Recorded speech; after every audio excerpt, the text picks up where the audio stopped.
చిన్న సాక్ష్యం చెప్తాను, వింటారమ్మా? అమ్మా, అమ్మగారు మాట్లాడతలేదు, వింటారమ్మా? టైం అయిపోతుందని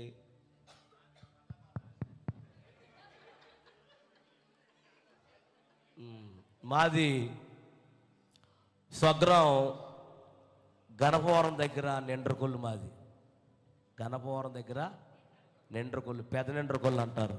బ్యాటరీ అయిపోయిందా? నా బ్యాటరీ అయిపోయిందా?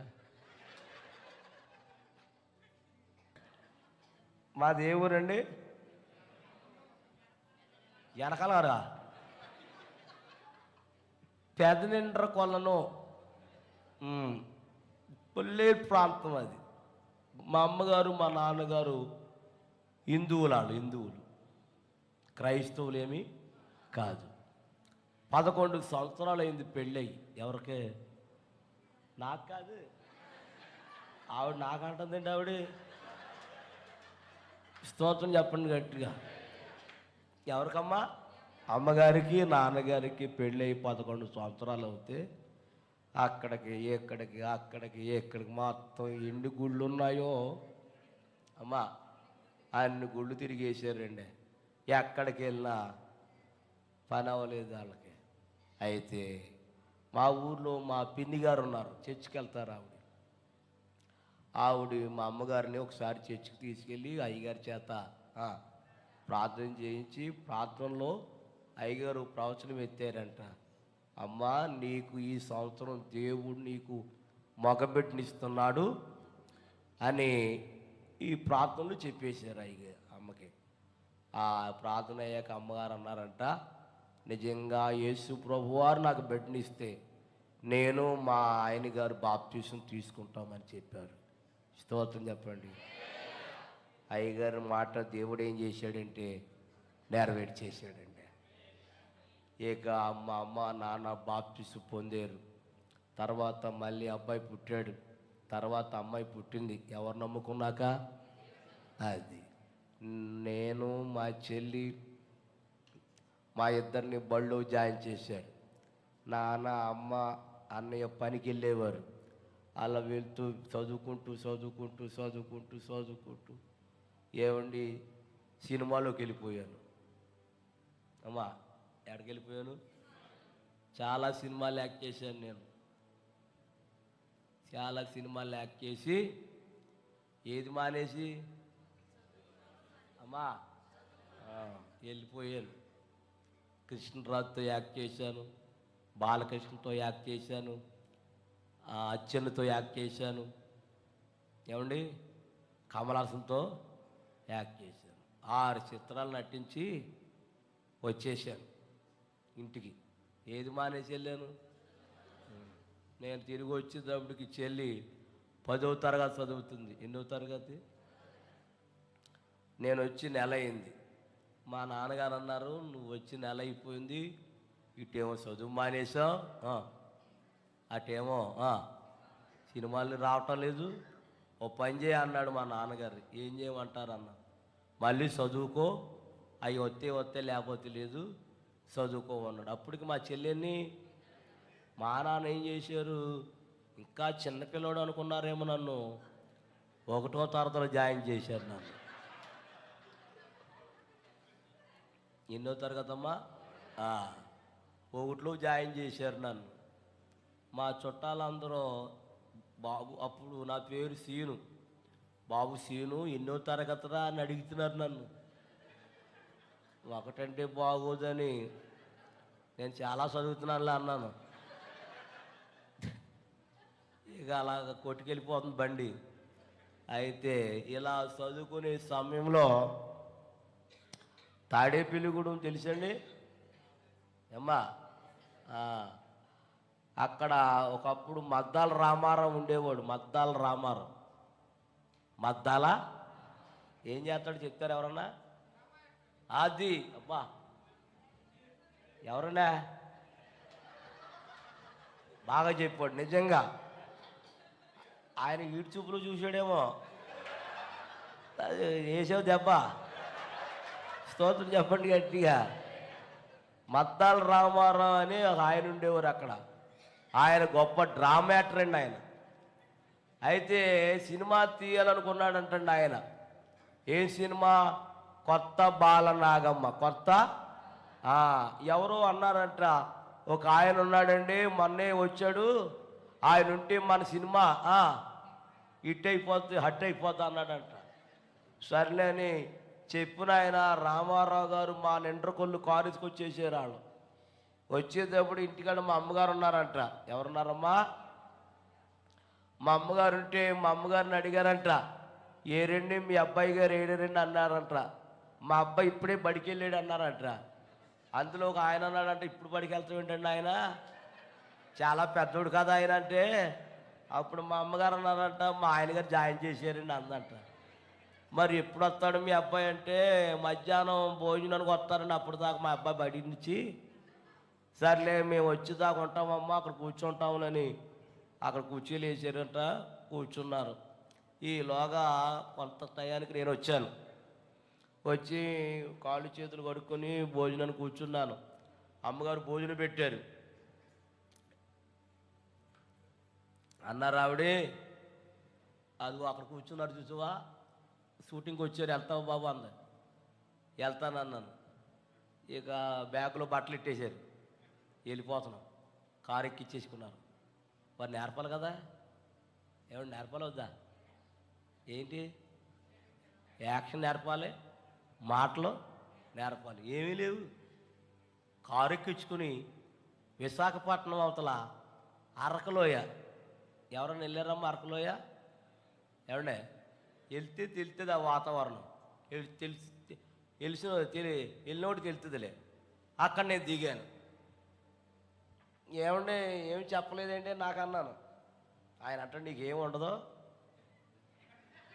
ఉండదు అన్నాడు. అప్పుడు నేనన్ను ఏమి లేకపోతే నీకెందుకు వెళ్ళిపోతాను అన్నాను. కంగారు పడకాయ చెప్తా ఉన్నాను. సినిమా పేరేంటి? కొత్త బాలన. మరి నా పాత్ర ఏంటి, మీ పాత్ర ఏంటి అన్నాను. రామారావు గారేమో మాయిలు పకీరంట. ఏం పకీరు? మరి నేనేం పకీరుని అన్నాను. నువ్వేం పకీరు కాదు, నువ్వు పిల్లదయ్యాను అన్నాడు నన్ను. ఏదేమంట? మరి ఏం చేయాలన్నాను. నువ్వేమి చేయక్కర్లేదు, నేను ఓం రీం అంటాను, అప్పుడు నువ్వు పొగేత ఉండాలన్నాడు.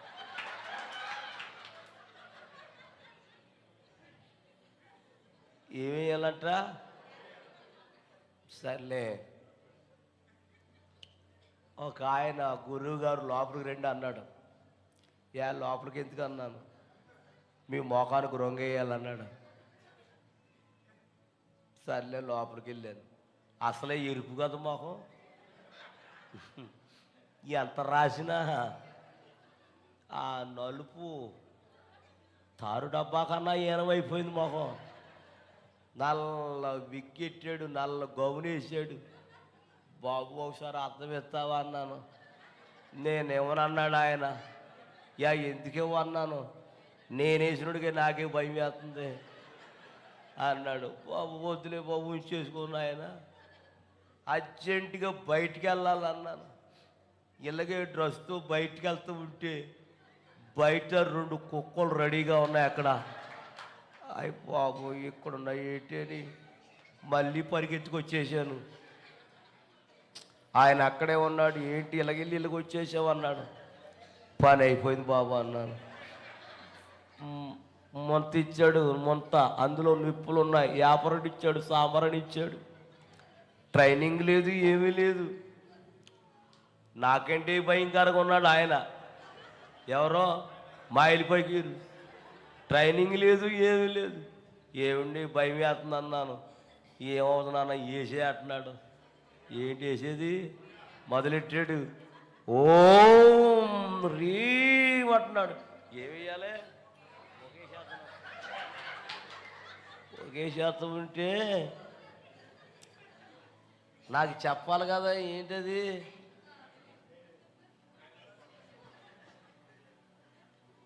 నీవు పొగేత ఉండగా నీ వెనకాల బాంబు పెడతాము అని చెప్పాలి. ఎప్పుడు చెప్పాలి అమ్మా? ముందు చెప్పాలి. ఆడు పెట్టకుండా ఎప్పుడు వచ్చేసాడు. ఇంతలా ఉందంట ప్లాస్టిక్ బాంబు, అది తీసుకొచ్చి ఇందులో పెట్టాడు. ముందు చెప్తే భయపడుకోను. బాబు నువ్వు పొగేత ఉండగా నీ వెనకాల ఎడతాం ఇది అని ముందు చెప్పాలి. పెట్టకుండా ఎప్పుడు వచ్చేసాడు. అది తీసుకొచ్చి ఇందులో పెట్టాడు. ఆయనేమో ఓం రీమంటున్నాడు, నేనేమో చేస్తున్నాను. అది ఇక్కడెట్టాడేమో డౌన్ పేలిపోయింది. అప్పటికి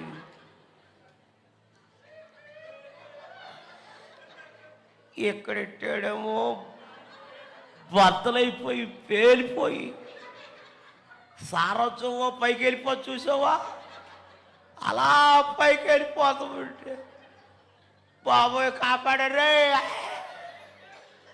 అని కేకలేస్తుంటే ఆళ్ళంటారు మైకెట్టుకుని, పడవో పడవో పడవో, ఇదిగో నీకు చుట్టూ వలెట్టేసాం, పడవ అంటున్నారు. ఒక దిక్కు నుంచి పడిపోతా వచ్చేస్తామంటే ప్రిలరా చాలా ప్రమాదమైంది. వాళ్ళ మీద పడ్డాను అనుకోండి, ఈరోజు నేను ఇక్కడికి చెప్పండి అమ్మా, చెప్పండి, నిజంగా రోజు నేను వాళ్ళ మీద పడితే ఈరోజు నేను యేసయ్య దగ్గరికి వచ్చేవాడిని కానండి. వారికి తెలియదు, షూటింగ్ తీసిన వాళ్ళకి తెలియదు, ఎవరికి తెలియదు. ఆ పక్కన ఓస ఉందండి. ఆ ఓస మీద ఎన్నో వందల కిలోమీటర్ల దూరం నుండి పైనుంచి ఆ ఓస మీద పడిపోయానండి. ఆ ఓస యువతల నుండి యువతలకు వచ్చేసిందండి. ఎన్నుపోసి ఇరిగిపోయిందండి అమ్మా, ఎన్నుపోసి ఇరిగిపోయింది. వెంటనే వ్యాన్ మీద తీసుకెళ్ళిపోయారు. బొక్కబారులంగా పొడుగే పెట్టి కేజీహెచ్ హాస్పిటల్, వైజాగ్ ఉందల government hospital, KGH hospital join చేశారు. ఆపరేషన్ థియేటర్లో తీసుకెళ్లారు. నాకు మత్తు పెట్టారు, మత్తిండి అని చేశారు. ఆ మత్తిండి అని చేసిన తర్వాత ఓస బయటికి లాగారు. ఎక్స్రే తీస్తే ఎక్స్రేలో ఎన్నుపోసి ఇరిగిపోయింది. కాళ్ళు చేతులు పనిచేస్తలేదు. 3 నెలలు అలాగే బొక్కబోరలంగా పొడుగోపెట్టే వైద్యం చేస్తున్నారు. పోటు తగ్గి ఇండాసన్ చేసేవారు. ఇండాసన్ పవర్ ఉన్నంతకాలం ఆ పోటు తగ్గేది, పవర్ అయిపోతే మళ్ళీ పోటు వచ్చేసేది. అలాగ 3 నెలలు మంచం మీదేనండి. డాక్టర్ గారు అన్నారంట, నడుము ఇరిగిపోయిందమ్మా, కాబట్టి అతడు బ్రతుకున్నంత కాలం మంచం మీదే ఉంటారు అని చెప్పారు. నడవలేడు, కూర్చోలేడు అని చెప్పేశారు. 3 నెలలు మంచం మీద ఉన్నాను. అయితే నాన్నగారికి అమ్మగారికి బాప్తిసం ఇచ్చిన పాస్టర్ గారు వచ్చారు వైజాగ్. అంటే వేరే పని మీద వచ్చారు. ఎలాగ వచ్చాం కాదరా, మన విశ్వాసుల అబ్బాయి యాక్సిడెంట్ అయింది కదా, ప్రార్థన చేసి వెళదామని హాస్పిటల్కి వచ్చారు. గవర్నమెంట్ హాస్పిటల్, కేజీహెచ్ హాస్పిటల్ కాడికి వచ్చి, అప్పుడు నా పేరు అప్పుడు శ్రీను ఎలా ఉందరా అన్నారు. అయ్యగారండి పోటు వచ్చేస్తుందండి, తట్టుకెళ్ళిపోతుందా అని చెప్పాను. అయ్యగారు అన్నారు, ఈ రాత్రి దేవుడు నిన్ను స్వస్థపరుస్తాడు, భయపడకు. ఆయన చెయ్యేసి ప్రార్థన చేశారు. ఆ ప్రార్థనలో ఓ ప్రవచనం ఎత్తారు ఆయన. నా కుమారుడా, ఈ రాత్రి నేను 2:30 గంటలకి నేను నిన్ను స్వస్థపరచబోతున్నాను, ఇదే యెహోవా వాక్కు. స్తోత్రం. ఆ రాత్రి ప్రార్థన చేసి వెళ్ళిపోయారు. దైవజనుడు ఏదైతే ప్రవచనం చెప్పారో కరెక్ట్గా రాత్రి 2:30 గంటలకి ఎవరో నా మీద చేసినట్టుగా అనిపించింది. ఎవరైనా యేసయ్య. స్తోత్రం చెప్పండి. మత్తుగా నిద్రపోయానండి. అప్పుడు దాకా పోటే ఉన్నవాడిని ఎప్పుడైతే యేసయ్య హస్తం నా మీద పడ్డాదో చాలా నిద్రపోయానండి. ఉదయాన్నే లేచానండి. నేనే మంచం దిగి టాయిలెట్కి వెళ్తే వస్తున్నాను. అమ్మ నాన్న లేపి, అమ్మ చెమ్ముడు మంచిలు వేయండి అమ్మని చెమ్ముడు మంచిలు తెంచుకొని తాగేశాను. అప్పుడు చెప్పాను అమ్మకి, అమ్మ ఎలా జరిగిందంటే వాళ్ళిద్దరు ప్రార్థన చేశారు. మళ్ళీ మొహం కొడుకున్నాను, టిఫిన్ పెట్టారు. డాక్టర్ గారు వచ్చారు 10 గంటలకు. రూమ్కి వచ్చారు. నా రూమ్కి వచ్చేటప్పటికి నేను లేచి కుర్చీలో కూర్చున్నాను. ఆయన ఆశ్చర్యపోయాడు. ఆయన ఎవరో డాక్టర్ గారు, ఇదేంటిది చాలామంది నడుమురిపోయి అలాగే ఉండి వెళ్ళిపోయారు, కానీ ఇలాగ లేచి కూర్చోటం మీ అబ్బాయినే చూస్తున్నాను, ఇది చాలా అద్భుతం. ఇది ఏం జరిగింది మీ అబ్బాయికి అని అడిగితే, ఏం జరిగిందంటే అండి, మా యేసయ్య మా దేవుడు నా కుమారుని స్వస్థపరిచాడండి. అప్పుడు డాక్టర్ గారు అన్నారు, మీరు నమ్మిన దేవుడు, మీ నమ్మిన దేవుడు గొప్ప దేవుడు అని మళ్ళీ ఆపరేషన్ థియేటర్లో తీసుకెళ్ళి మళ్ళీ ఎక్స్రే తీస్తే ఎక్స్రేలో ఏం కనపడ్డని తెలుసా? ఇరిగిపోయిన ఎన్నిపోస అతుకుపోయిందంటండి. స్తోత్రం చెప్పండి కండి. హల్లెలూయా. మందులు రాసి పంపించేశారు. శనివారం రాత్రి ఇంటికి వచ్చేసాం. తెల్లారితే ఆదివారం. అమ్మ నాన్న అన్నారు, దేవుని స్వస్థపరిచాడు కాబట్టి చెల్లి నువ్వు ఎక్కడికి వెళ్ళాలి చెప్పండి అమ్మా, మందిరానికి వెళ్ళిపోమన్నారు. మందిరానికి వెళ్ళాం. అలాగ 3 సంవత్సరాలు వెళ్ళాం. పాస్టర్ గారు బాప్తీసం తీసుకోమన్నారు మమ్మల్ని. అందరూ తీసుకుంటామన్నాం, మేము కూడా తీసుకుంటానన్నాం. అందరూ బాప్తీసానికి వెళ్తున్నాం. వెళ్తూ ఉంటే మధ్యలో మా చెల్లి బాప్తీసం తీసుకోకుండా వెనక్కి వెళ్ళిపోయింది. మేము అందరం తీసేసుకున్నాం. పాస్టర్ గారు అడిగారు, మీ చెల్లి ఎదురా అన్నారు. ఇంటికి వెళ్ళిపోయింది అన్నాను. యా అన్నారు. ఏమోనని తెలియదు అన్నాను. సర్లే నా బండి ఎక్కువ మీ ఇంటికి తీసుకెళ్తాను, మీ చెల్లి గారిని అడుగుతానని చెప్పారు. ఇంటికి వచ్చాం.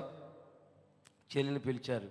ఏమ్మా అక్కడ దాకా వచ్చాం, మరలా వెనక్కి వచ్చేసేమిటంటే, అయ్యగారండి నన్ను క్షమించండి అయ్యగారు, ఈ సంవత్సరం నేను తీసుకోను. నేను బీఈడి పరీక్షలు రాస్తున్నాను. బీఈడి పరీక్షలు పాస్ అయిన తర్వాత నాకు ఉద్యోగం వచ్చిన తర్వాత నేను బాప్తీసం తీసుకుంటానని చెప్పింది. అప్పుడు అయ్యగారు అన్నారు, దేనికైనా వాయిదా వేయచ్చు కానీ బాప్తీసానికి అన్నారు. ఆ మాట చెప్పి వెళ్ళిపోయారు. 3 సంవత్సరాలు బాప్తీసం తీసుకోకుండా ఆలస్యం చేసింది. 3 సంవత్సరాలు పరీక్షలు రాసింది, చదువుకుంది, పాస్ అయింది, ఉద్యోగం వచ్చింది. ఇక్కడే ఏలూరులో దగ్గర శనివారపేట తెలుసు మీకు ఏమండి, బోర్డు స్కూల్ ఉంది అక్కడ. అక్కడికి ఉద్యోగం వచ్చింది మా చెల్లికి, టీచర్ ఉద్యోగం. ఇప్పుడు ఉద్యోగం వచ్చాక ఏం తీసుకోవాలి? ఆదివారం సాక్ష్యం చెప్తే వచ్చింది, నా ప్రభు నాకు ఉద్యోగం ఇచ్చారు, రేపు సోమవారం ఉద్యోగానికి జాయిన్ అవడానికి వెళ్తున్నాను, వచ్చే ఆదివారం బాప్తీసం అని ఆదివారం సాక్ష్యం చెప్పిందండి. సోమవారం తన పనులన్నీ ముగించుకొని రెడీ అయ్యి ప్రార్థన చేయించుకొని ఏలూరు బస్సు ఎక్కి ఏలూరు వెళ్తుంది. చిన్న వంతెన ఉంది, ఇప్పుడు కూడా ఉంది అక్కడ. ఆశ్రయం దాటిన తర్వాత అక్కడ కాయలు అయ్యి అమ్ముతారు అక్కడ. ఏమండి, ఆ చిన్న వంతెన కాడకు వచ్చింది బస్సు, ఏలూరు వెళ్ళే బస్సు. ఆ లారీ ఓడు పొద్దున్నే తాగేసాడంట. గుడి వెళ్ళే లారీ ఓడు ఏం చేశాడంటే అమాంతంగా గుద్దేశాడంటండి. గుద్దేసిన బస్సు ఆ యొక్క ఏలూరు కాలువలో పడిపోయింది. మొత్తం అందరూ ఆ బస్సులో ఉన్న వాళ్ళందరూ నీటిలో మునిగిపోయి అందులో ఎంతమంది ఉన్నారో అంతమంది చనిపోయారు, ఊపిరాడక చనిపోయారు. అందులో ఎవరున్నారు తెలుసా? చెప్పండి. మా చెల్లి ఉంది. ఉద్యోగం జాయిన్ అయిందా? చెప్పండి. జాయిన్ అయిందా? జాయిన్ అయిందా? జాయిన్ అవ్వలేదు. జాయిన్ అవడానికి వెళ్తున్నామంటే ఏమైంది? చనిపోయింది. మొత్తం అందరూ చనిపోయారు. అప్పుడు సెల్ ఫోన్లు లేవు, టీవీలు లేవు, సరైన రోడ్లు కూడా లేవు. మనసుతో కౌరు పెట్టారు, ఇదిగో మీ పాప బస్సులో నీటిలో మునిగిపోయి చనిపోయి, మీ పాపే కాదు చాలామంది చనిపోయారని మా నాన్నగారికి ఒక మగాయన వచ్చి చెప్పాడు. నేను మా నాన్నగారు, నేను మా అన్నయ్య గారు Eluru hospital, general hospital post mortem చేస్తున్నారు. అక్కడ వెళ్ళి మరి మా నాన్నగారికి ఎవరు తెలుసో తెలీదు, మరి తెలీదు. మొత్తానికి మాట్లాడి మా చెల్లి శవాన్ని సాపలో చుట్టి బాడీ మాకు ఇచ్చారండి.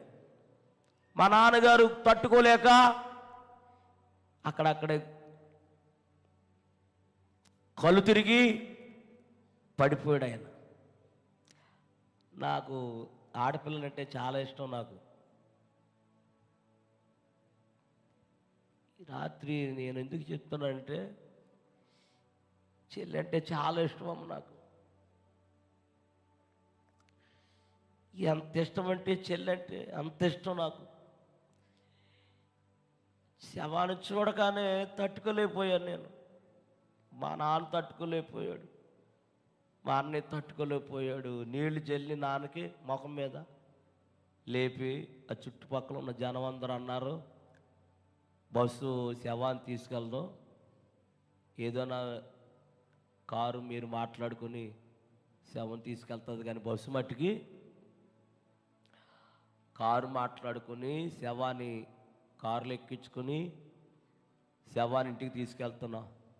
ఇంటికి వెళ్ళే లోపల ఇంటికాడ మా అమ్మగారు చనిపోయి ఉన్నారండి. జనం అందరూ చుట్టూ కమ్మేశారు. ఏంటి జనమని కారులో దిగి మేము తప్పించుకుని లోపలికి వెళ్తే లోపల మా అమ్మ చనిపోయిందండి. ప్లేట్ నిండా అన్నం కూర అలాగే ఉండిపోయింది. జనాన్ని అడిగాం, అమ్మా మా అమ్మ ఎందుకు చనిపోయిందమ్మా అని అడిగితే, మీ అమ్మ అన్నం తింటం చూసాం కానీ మరి ఈలోగా ఏం జరిగిందో గట్టిగా అరిసిందిరా, ఎందుకు అరిసిందో మేము వెళ్ళే లోపల చనిపోయిందిరా అన్నారు.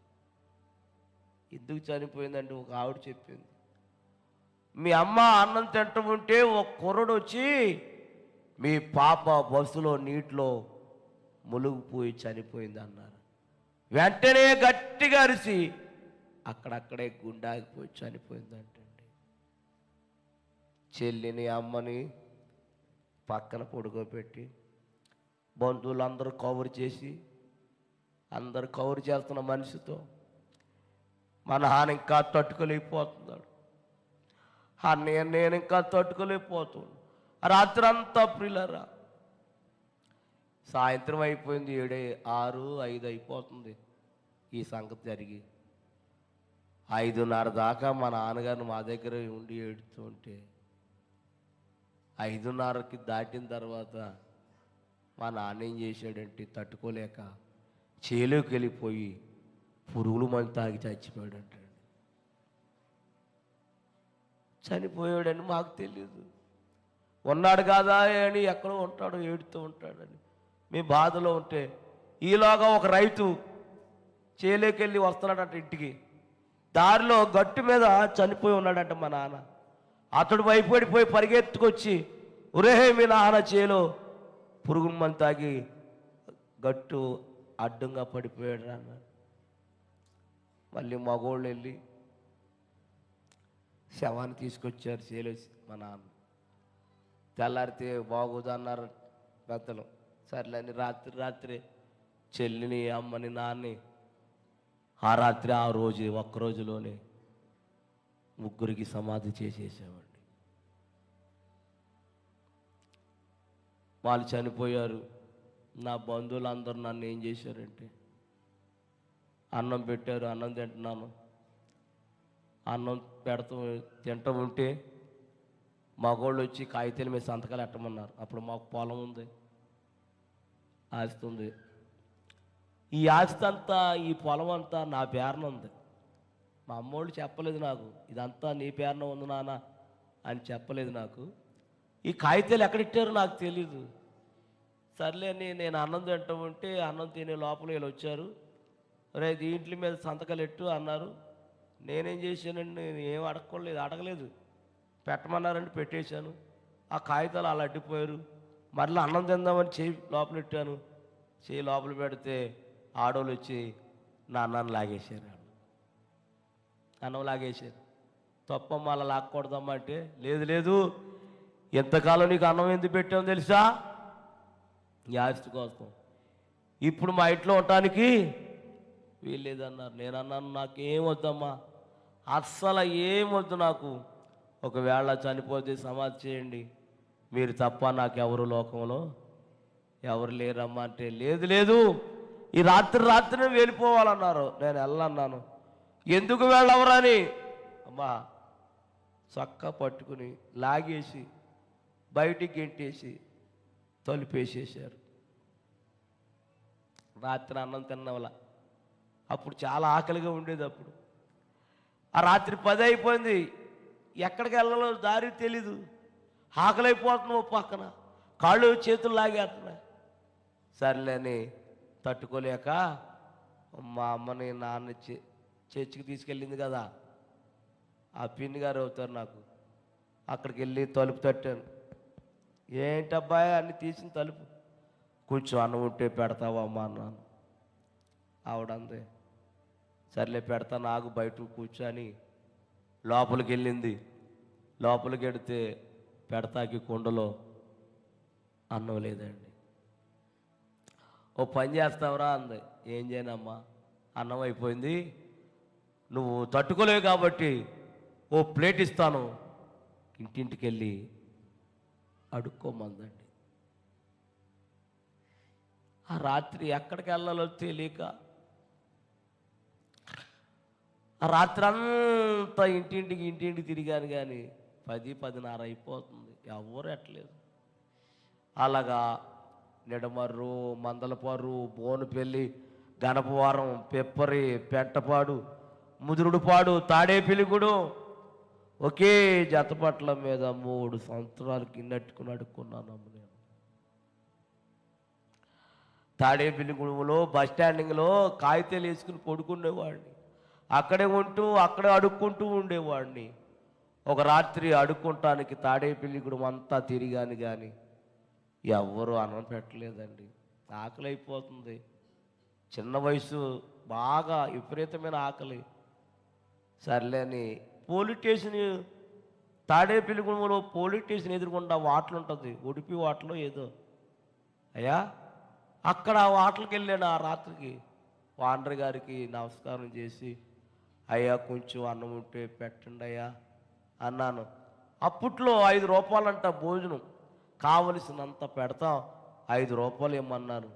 అయ్యా నా దగ్గర లేవయ్యా అన్నాను. లేకపోతే పెట్టనన్నారు. అది కాదయ్యా నేను అడుక్కున్నవాడిని అన్నాను. ఎవరమైనా సరే 5 రూపాయలు కావలసిన అన్నం పెడతా అన్నారు. లేవన్నాను. లేకపోతే పెట్టనన్నారు. సరేలే బయటకు వచ్చేసాను. ఆ వాటలకి వెళ్ళేవాళ్ళే వచ్చేవాళ్ళే, అయ్యా 1 రూపాయి ఇవ్వండి అయ్యా అన్నం కొనుక్కుంటానని చాలామందిని అడిగానండి. ఆ రాత్రి ఎవ్వరు 1 రూపాయి ఇవ్వలేదు. 10 గంటలు కట్టేస్తారంట ఆ వాటలు కొట్లన్నీ. 10 గంటలకు కట్టేశారు, వాటలు కొట్టులన్నీ కట్టేశారు. అన్నం పెట్టలేదు, ఆకలైపోతుంది. ఏం చేయాలో తట్టుకోలేక వారి పడేసిన ఎంగులాకులు ఉన్నాయి అక్కడ, ఆ ఎంగులాకులు ఏరుకుని మెతుకులు ఏరుకుని తిన్నాను. కానీ ఎన్ని ఇతరాకులు ఏరుకున్న మెతుకులు తిన్నా కడుపు నిండలేదమ్మ. అప్పుడు నేనేం చేశానంటే, నేను ఎవరి కోసం బ్రతకాలి, నాకెవరున్నారని బ్రతకాలి, ఈ ఆకలి కోసమే కదా బ్రతికేది.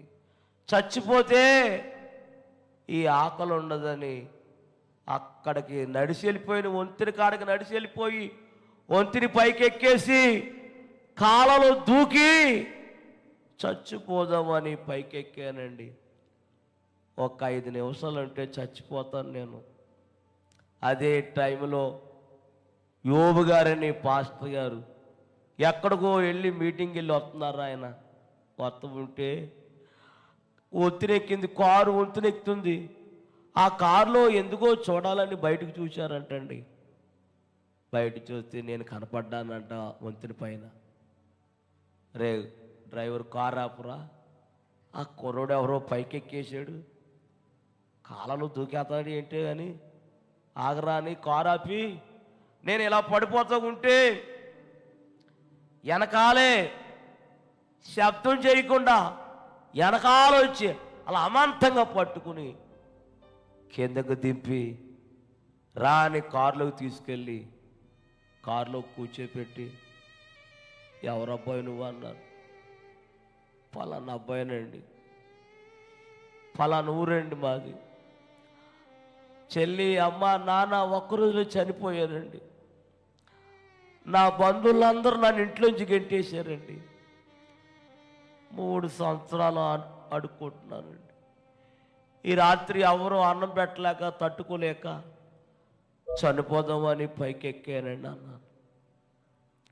అప్పుడు సేవకులు అన్నారు, నీకెవరున్నా ఎవరు లేకపోయినా నీకేసై ఉన్నాడు, రా అని తీసుకెళ్ళి నన్ను పెంచి బైబిల్ ట్రైనింగ్ ఇచ్చి ఒక సేవకుడుగా నన్ను తయారు చేశాడు అమ్మా ఆయన.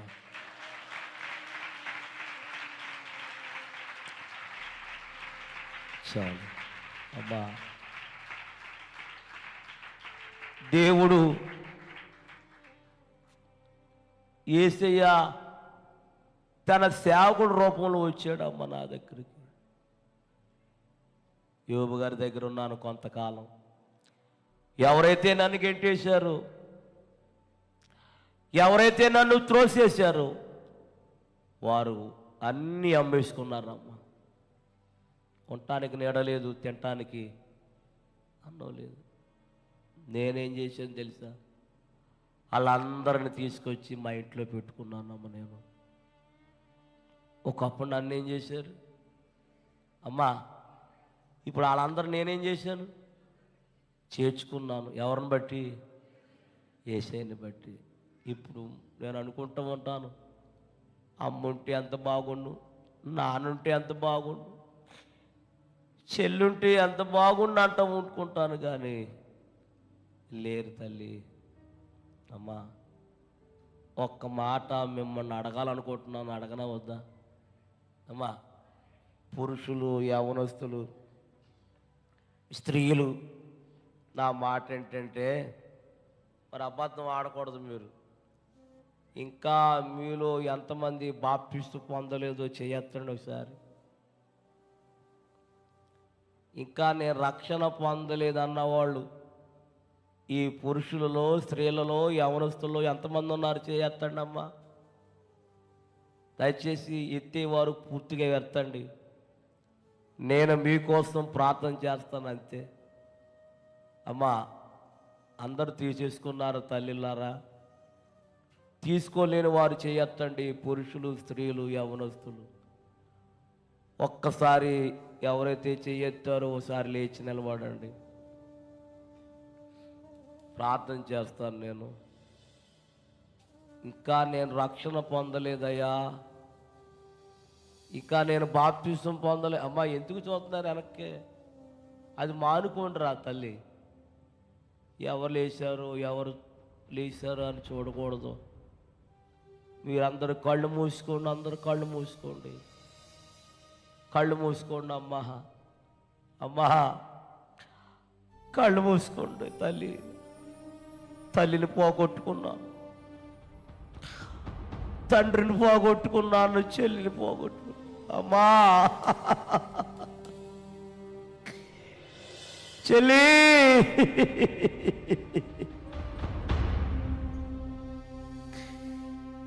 అమ్మ లేదు, నాన్న లేడు, చెల్లి లేదు. ఆకలి అయిపోతుంది అమ్మ. అమ్మా, ఆకలి అవుతుందమ్మా, ఒక ముద్ద పెట్టండి అమ్మా అని 3 సంవత్సరాలు ఇంటింటికి వెళ్ళి అడుక్కున్నానమ్మా. అమ్మ, ఆకలి అవుతుందమ్మా, ఆకలి అవుతుంది తల్లి, కొంచెం అన్నం పెట్టమ్మా.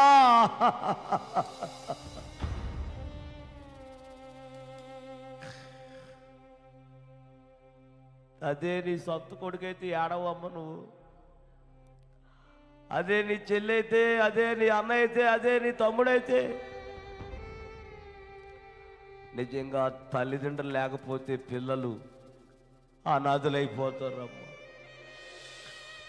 తల్లిదండ్రులు లేకపోతే పిల్లలు అనాథులైపోతారు. చెల్లి,